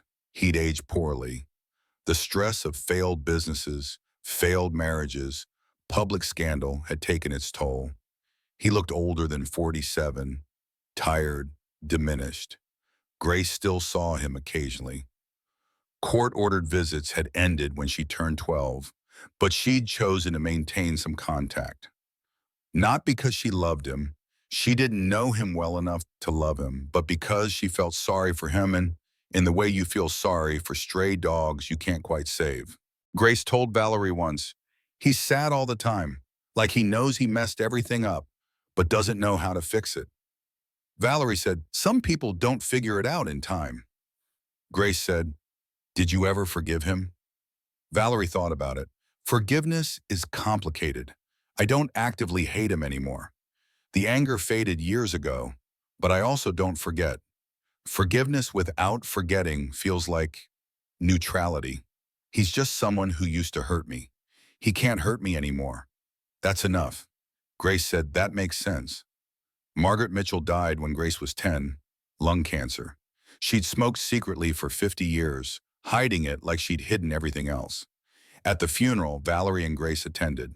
Not out of love, but out of acknowledgement. Margaret had been Grace's grandmother, even if she'd been a terrible one. Brandon gave the eulogy, talked about his mother like she'd been a saint, rewrote history the way families do at funerals. After, he approached Valerie and Grace. First time they'd been in the same room in years. Brandon said to Grace, "You look so grown up." Grace said, "I'm 10. Awkward silence. Brandon said to Valerie, "Thank you for bringing her." Valerie said, "I brought her for her, not for you." Brandon nodded, looked like he wanted to say more but couldn't find the words. Finally, "I'm sorry for everything. I know it doesn't change anything, but I'm sorry." Valerie looked at him, at this diminished man who had once terrified her. She felt nothing, not anger, not satisfaction, not even pity, just nothing. She said, "Okay." That was all. She took Grace's hand and left. In the car, Grace said, "Do you think he meant it? The apology?" Valerie said, "Maybe, but it doesn't matter. Apologies don't erase harm. They're just words. What matters is what someone does after they apologize. And he's done nothing." And Grace said, "Then why did you say okay?" Valerie said, "Because engaging would give him power he doesn't deserve. Okay meant I heard you, I don't care, we're done here." Grace thought about it, then said, "That's pretty savage, Mom." Valerie smiled. "I learned from the best. You."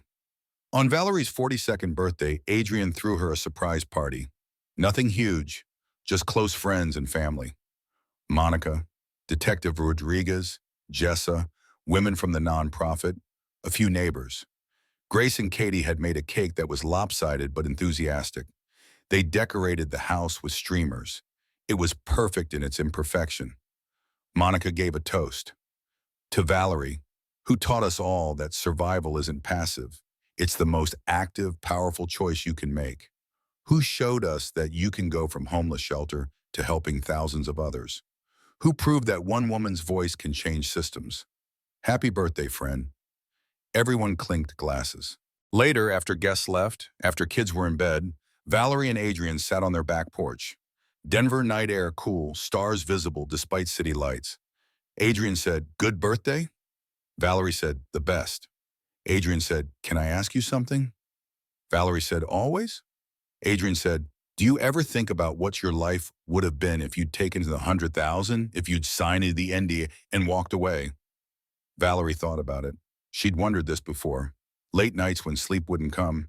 What if she'd taken the money, terminated the pregnancy, started over somewhere else? She said, "Sometimes, but I don't think I could have lived with myself. Giving up Grace to avoid fighting for her? That's not survival, that's surrender. And I'd already surrendered too much of myself to that family. I couldn't surrender her too." Adrian said, "You saved her life." Valerie said, "She saved mine. Being pregnant gave me a reason to fight. Without her, I might have just given up, accepted that I deserved what I was getting. Grace made me realize I had to be worth something because she needed me to be." They sat in comfortable silence. Decade together had taught them silence could be as communicative as words. Finally, Valerie said, "I used to think happiness was a destination, that if I just got through the abuse, through the custody battle, through the public scrutiny, I'd arrive at happy and stay there. But that's not how it works." Adrian said, "No." Valerie said, "Happiness is daily. It's choosing joy in small moments. Grace's terrible jokes, Katie's octopus facts, your really bad cooking that you keep insisting will improve. This, right here, this is happiness, not a destination, a practice, Boamon." Adrian said, "My cooking isn't that bad." Valerie laughed. "It really is." Adrian said, "Fair enough." That night, Valerie couldn't sleep. She went to her office, a small room she'd claimed as hers, full of books and files and photos of women she'd helped. She opened her laptop. The book she'd been working on for 3 years, a memoir about life after survival, was almost done, just needed an ending. She read what she'd written, the story of the last decade, the healing process, the therapy, the nightmares that eventually faded, the trust she'd learned to rebuild, the relationship with Adrian, the joy of watching her daughters grow, the work at the nonprofit, the women saved, the lives rebuilt. Then she wrote the ending. People ask me if I've forgiven Brandon Mitchell. The truth is, forgiveness is too simple a word for what I feel. I don't hate him. I don't wish him harm, but I also don't absolve him.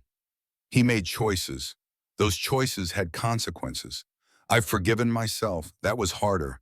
Forgiving myself for ignoring red flags, for staying too long, for believing his apologies, for almost losing my daughter because I couldn't see what was right in front of me.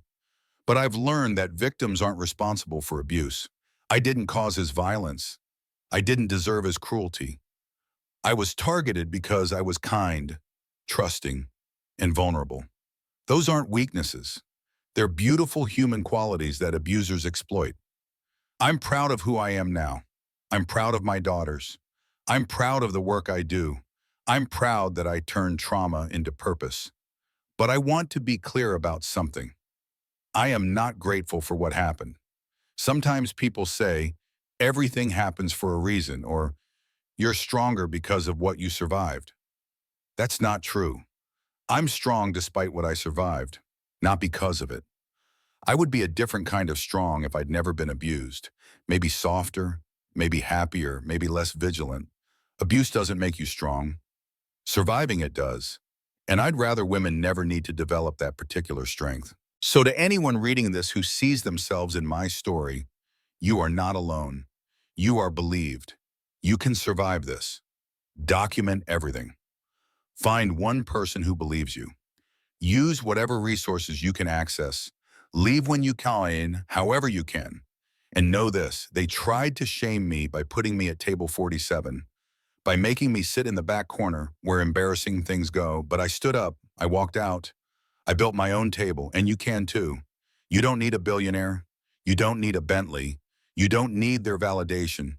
You need your voice, your truth, your refusal to be erased. I am not saved. I am not rescued. I survived. And so can you. Valerie saved the document, sent it to her editor. The book would publish in 6 months. Maybe it would help someone. Maybe it would just be her story, out in the world, proving she'd been here and Soraya mattered. She closed her laptop, checked on Grace and Katie, both sleeping soundly. Went back to her bedroom where Adrian was snoring softly. She climbed into bed, looked at her husband's peaceful face, thought about the journey from that first night when she climbed out a bathroom window with nothing but terror and determination. 10 years, 4 custody hearings, 2 weddings, 1 viral, 1 quiet, 1 documentary, 1 best-selling book, 2 beautiful daughters, 1 rebuilt life. She'd arrived in a Bentley. She'd made the viral moment. She'd had her revenge. But the real victory was quieter. It was this, a normal Tuesday night in a normal house with a normal family doing normal things. The Mitchell family had wanted to erase her, make her disappear, shame her into silence. Instead, she'd become more visible than ever. Her story had reached millions. Her work had saved thousands. Her daughters would grow up strong and unafraid. That was the power they couldn't take, the power to define her own story, to choose her own table, to live on her own terms. Valerie Harper closed her eyes. Tomorrow she'd wake up, make breakfast, go to work, help another woman escape another nightmare. She'd come home, make dinner, help with homework, fall asleep next to someone who loved her safely. It wasn't glamorous, it wasn't dramatic, it wasn't going to go viral. But it was hers. Finally, completely, authentically hers. And that was the happy ending she'd fought for. Not a fairy tale, just a life, just freedom, just peace.